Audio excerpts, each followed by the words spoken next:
Hey everybody, welcome to CBC Connect, the podcast where we highlight the people, organizations, and ideas that help make our community stronger. I'm Matt Malone with CBC Bank, and today we're coming to you from a special location, the new podcast recording studio inside Pound Hall at Valdosta State University. At CBC Bank, we believe strong communities are built through connection. One of the most important connections in any community is the relationship between education and business.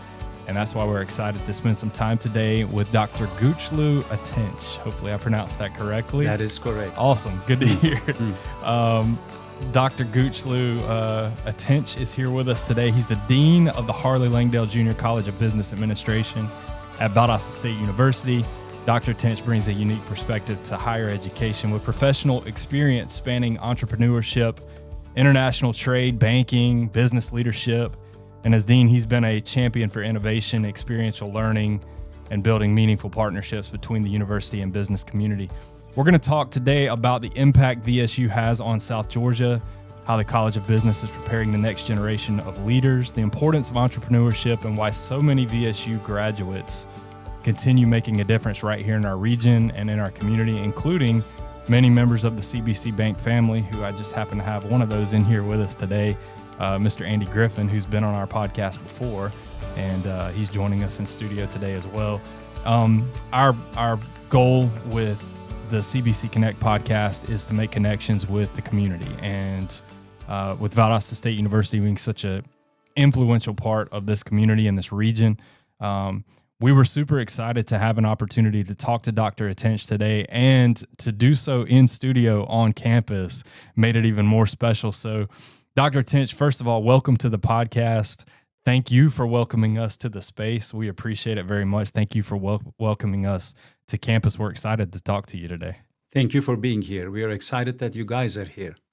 Thank you very much. I appreciate that. I wanted to, I had a chance to introduce you, but I wanted to talk to you a little bit about your unique career journey that spans business, banking, academia. Let's just start there. Maybe you could tell us a little bit about your professional journey and what led you to higher education. Sure.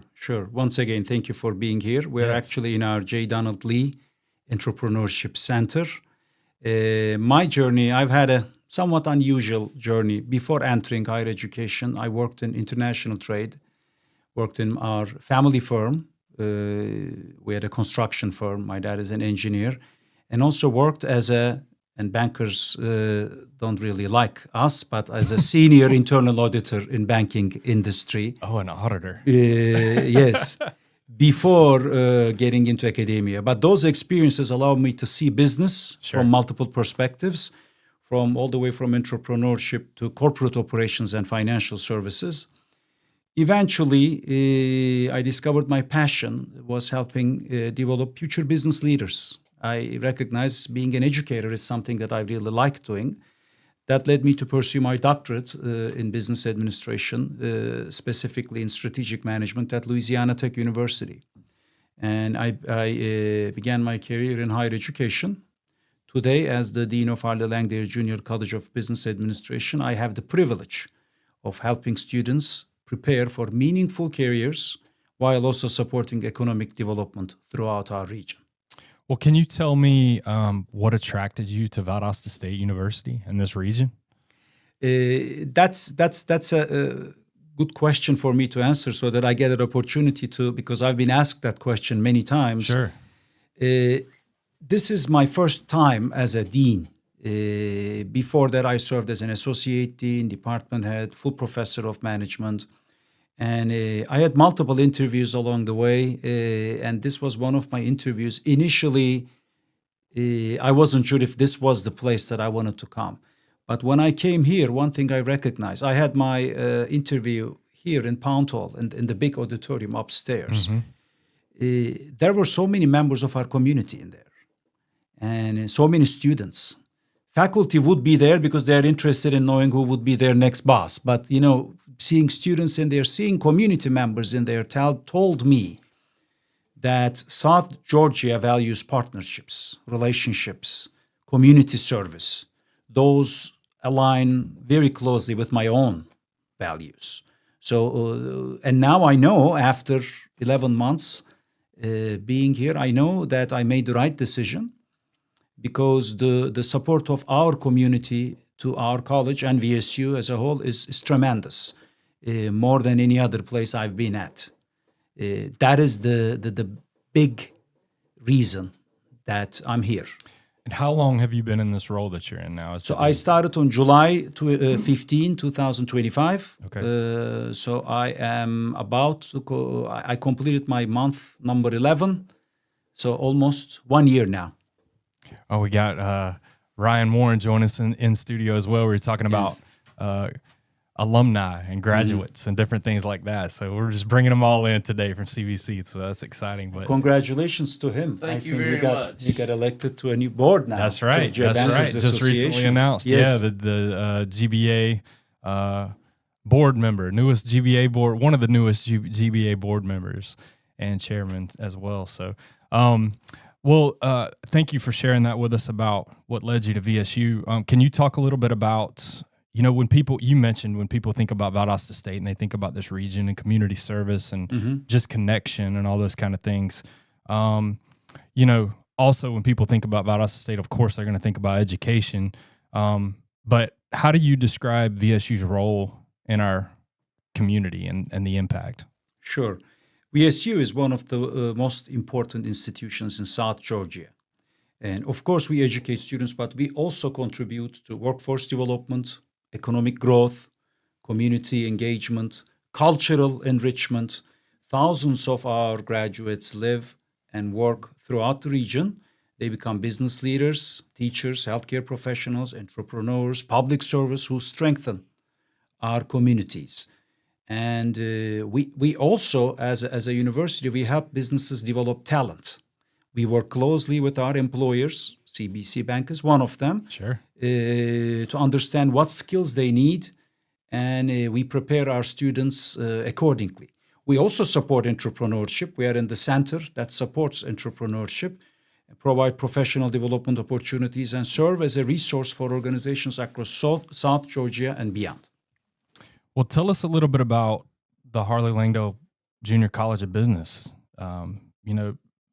Obviously, we've had a chance to tour this facility and to see a lot of the changes that have taken place here recently under your leadership, and a lot of exciting things happening around here right now. Wanted to give you an opportunity to just tell us a little more about the College of Business. Sure. As a college, we have about 1,300 students. About 250 is graduate level, and about 1,050 to 1,100 is undergraduate. I believe what makes us unique as a business college is we combine personal attention with meaningful experiential learning opportunities that we provide to our students, because our students are not just sitting in the classroom.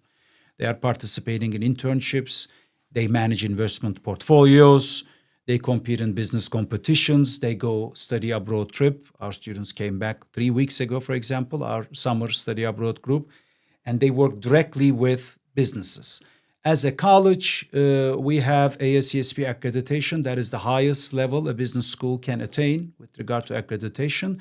Not only we have it for our business degrees, we also have a supplemental one for our accounting degrees. And as of January 1, our accounting department is renamed to be the School of Accountancy. So we are at the next level with that. We have a financial trading center that many schools our size won't have. They manage real money. And in 2012, I believe we started with $35,000. These students managed our money, and now it's over $400,000. That's not a money we touch. That just grows. But our students manage real money. And being able to provide that is very unique and something that we are very proud. We have our entrepreneurship center. We have our community projects that our students do. So the many things are happening with the Harley Langdale Jr. College of Business, but none of this could have happened without the support of our community. Sure. So we're very proud to be a college with great connections with our community. Well, when you think about the role that you guys play in these students and their experience here at Valdosta State University, and you think about what they're looking for as students, starting to progress into that professional phase of life, one of the big questions that that they're stirring around and that you guys are stirring around and trying to teach them and prepare them and all those kind of things are the skills and the general, attributes, I guess, that employers are looking for when they go to hire students once they finish their time at Valdosta State University. Can you talk a little bit about maybe a little more specifically about some of the things that are happening here that are preparing those students for those opportunities and more specifically to get them ready for these things that employers are looking for when they go to hire these folks as soon as they're graduating and finishing school? So we are in constant connection with the business world. I have an active business advisory board, and then we also speak to the employers of our students here in South Georgia and beyond. And one of the things that they look for is critical thinking skills. Now, technical skills remain important, but our employers consistently tell us that they want critical thinking skills from our students, along with communication, teamwork, adaptability, problem solving. Technology changes rapidly, and we do our best to adapt. And for example, this year, we made a change in our curriculum. One of our courses turned into an artificial intelligence course, a technology course. We deliberately don't want to call it AI because today it's AI. 10 years down the road, it might be something else. Right. And but a technology course to keep them up to date.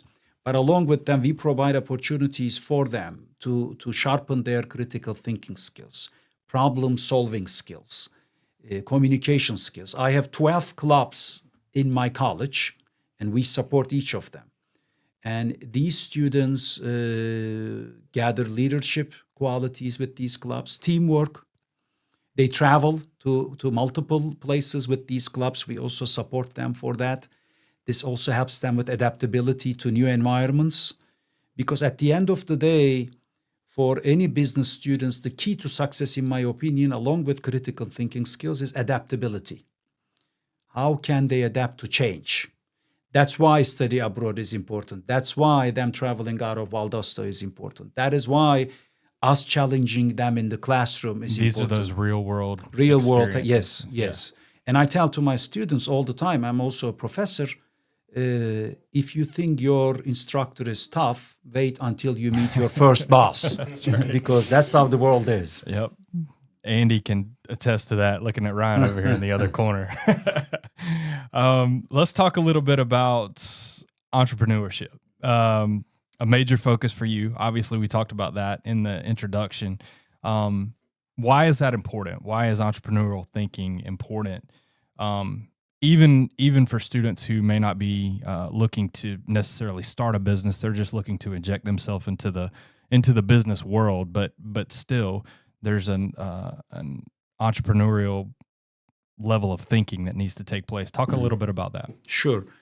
Now, if you look at the book definition of entrepreneurship, simply identifying opportunities and creating value. That's a great definition. I love that definition. But I have my own definition on top of that. I say challenging the status quo. Everything we see around here happened because somebody challenged the status quo at one point. In order for us to move forward, we shouldn't be happy what we are right now. We should be forward-looking. So that's what entrepreneurship is. You don't have to start a company to think entrepreneurially.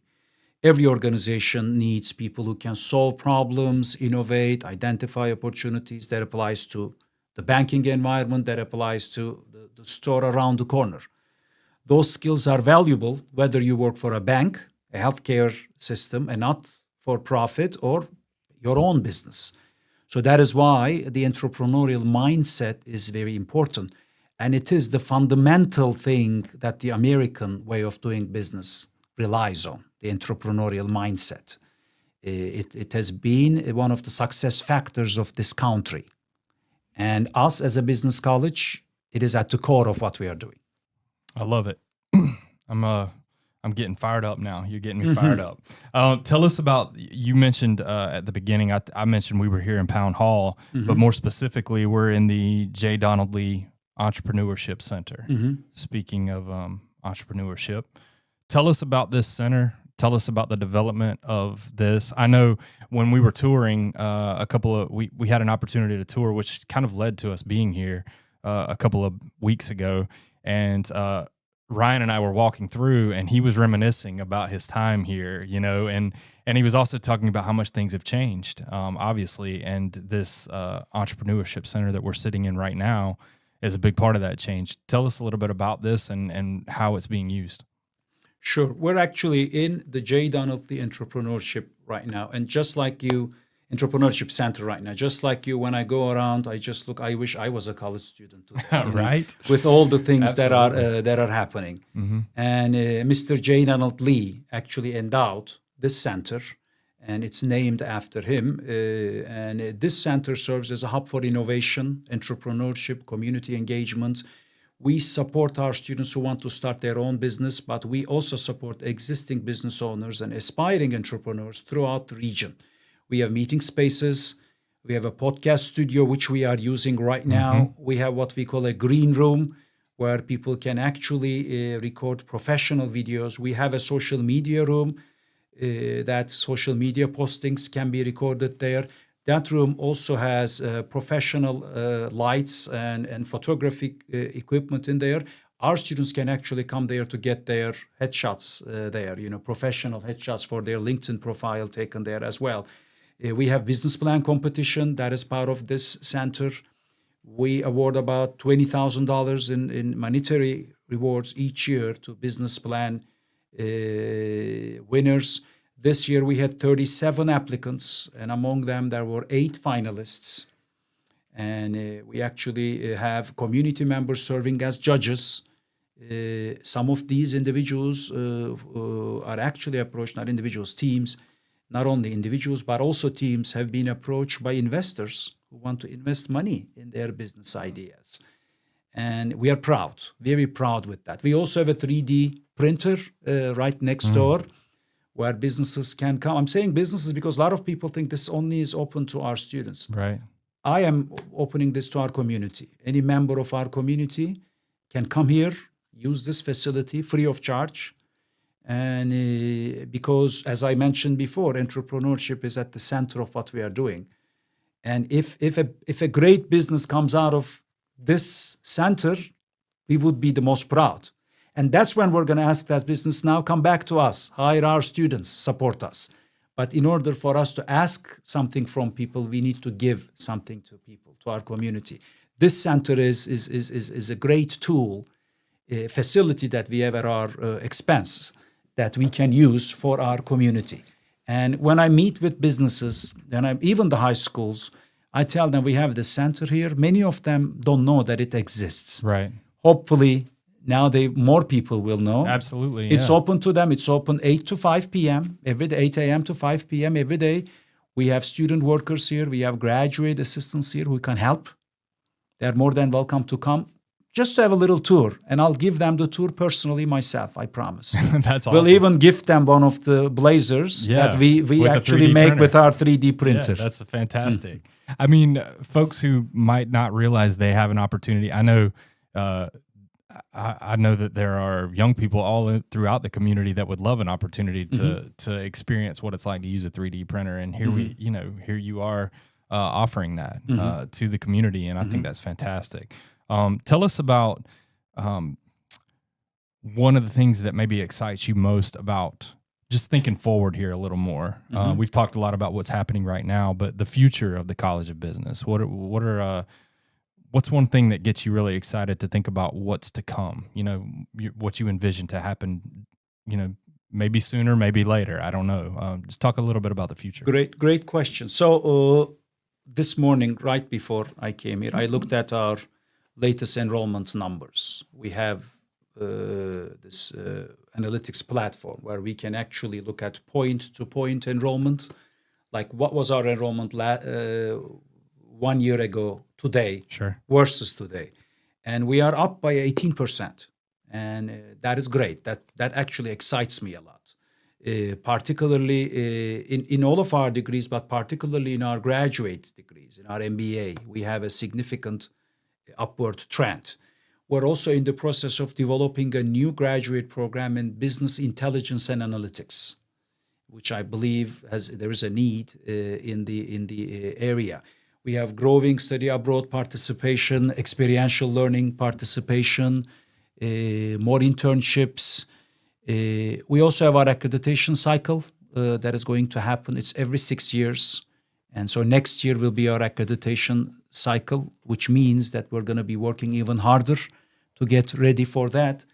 But overall, what really excites me is our momentum.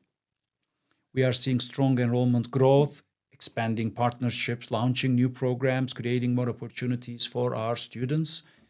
And so we have the energy. And that energy makes me feel really good about the future of our college. Sure. Yeah. Momentum. Mm-hmm. Yeah, absolutely.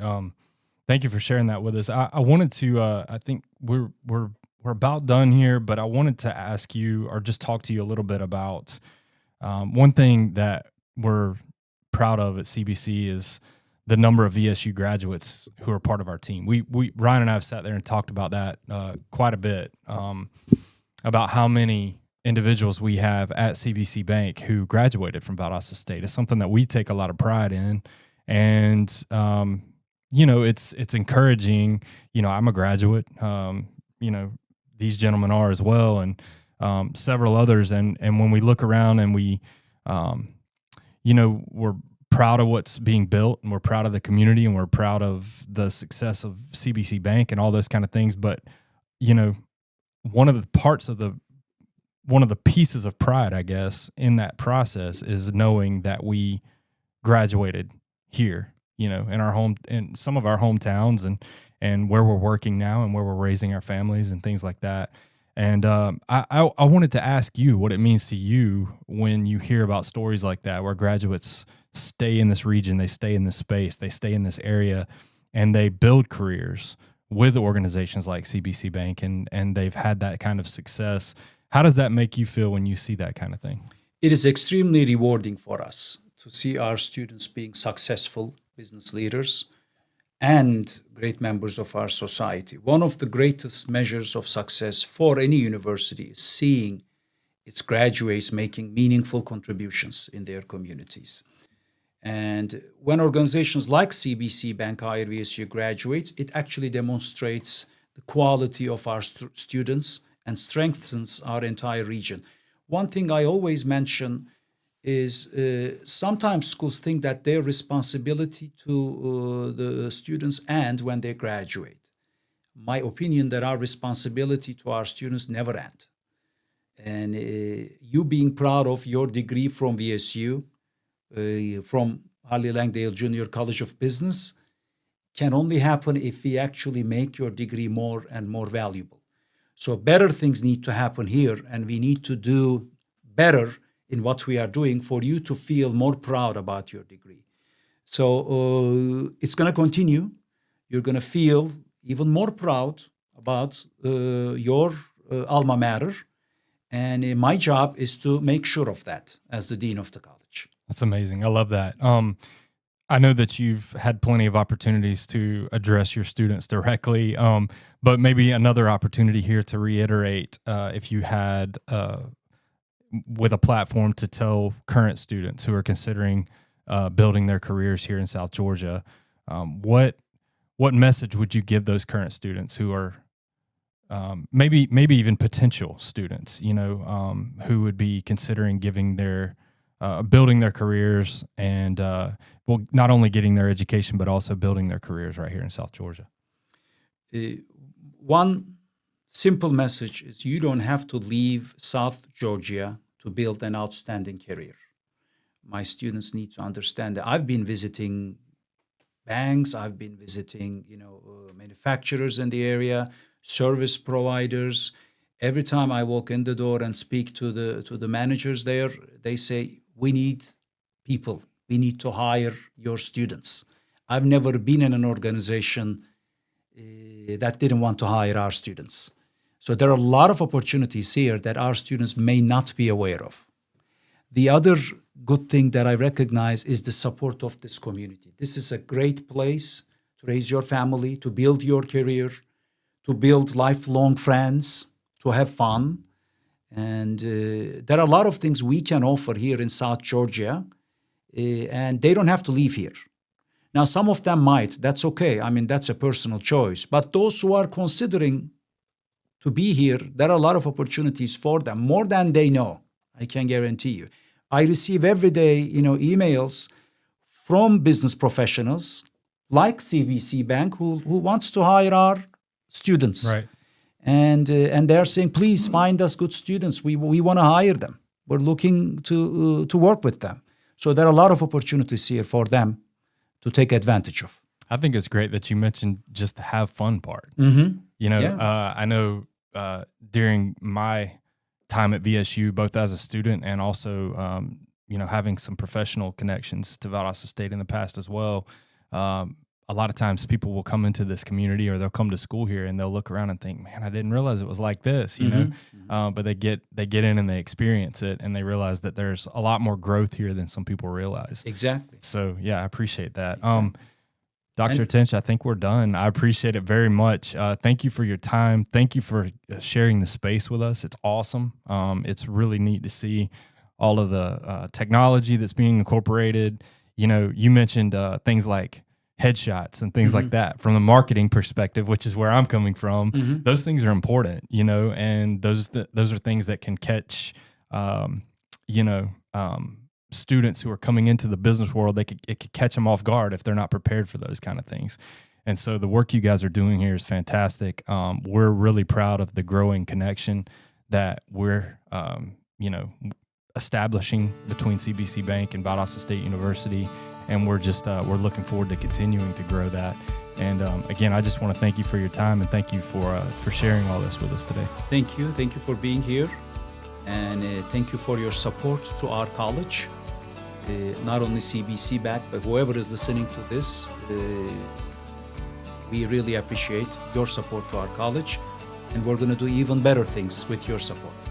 Speaking of those who are listening, we want to thank you for listening to CBC Connect. If you enjoyed today's episode, be sure to subscribe and follow along as we continue bringing you conversations with the people and organizations making a positive impact across our communities. For all of us at CBC Bank, including Mr. Ryan Warren in studio and Mr. Andy Griffin back here behind me as well, I'm Matt Malone. Thank you for listening, and thank you for allowing us to remain committed to you, our customer, and our community.